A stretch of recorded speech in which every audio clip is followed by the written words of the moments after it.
Octomom, grandmas giving birth to their own grandchildren, genetically engineered babies. IVF has no rules.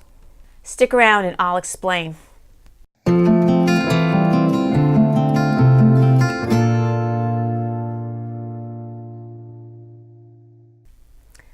Hey, Kathy Benardo here from the Northeast Assisted Fertility Group. If there's any one myth that really grates my cheese about IVF, is that it's some wild west with no rules. And this is totally untrue. This is founded on two things. First, a general ignorance about what IVF is about, and of course, these crazy media stories where all the most outrageous things get all this press. So first and foremost, I just want to explain what IVF is. IVF, in vitro fertilization. That is, they take the sperm from the dad, the egg from the mom, and they put them together in the petri dish and let them do their thing. And then after about 5 days, they take the healthiest embryo and transfer it to the mom, and if there are any other good ones left over, they freeze them. So that's pretty much what IVF is. And the whole process in the United States is highly regulated, okay? There are two regulating bodies overall. First and foremost, the FDA, the Food and Drug Administration, has very strict rules about the screening and handling of human tissue. And these labs are inspected, and everyone follows these rules very closely, or they get terrible fines or even get shut down.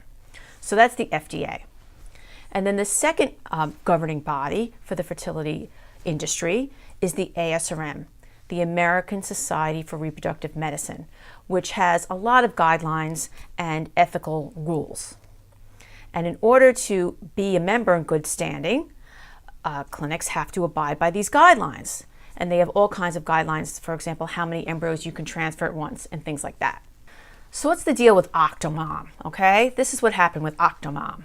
They transferred way too many embryos, okay? They don't do that anymore.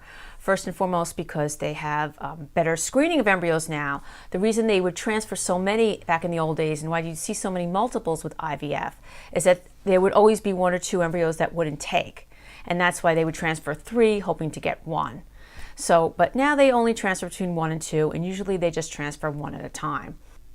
Now with Octomom, she was trying to cut costs and to only do 1 transfer. So she figured you transfer all of them, maybe get 1 or 3 kids out of it. And that is not a good way to go.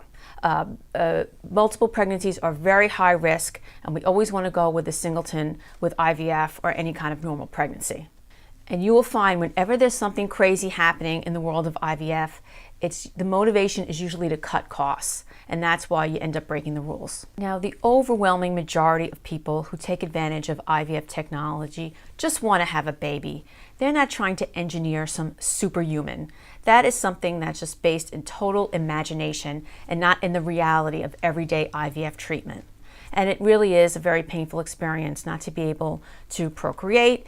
It's part of our nature, and that's really what IVF is all about. So I hope this clears up the major myths about IVF. If it did, please give it a thumbs up. Please go to our website, assistedfertility.com, for more information about egg donation and surrogacy. And please put any comments below and I'll reply. Thanks so much for watching.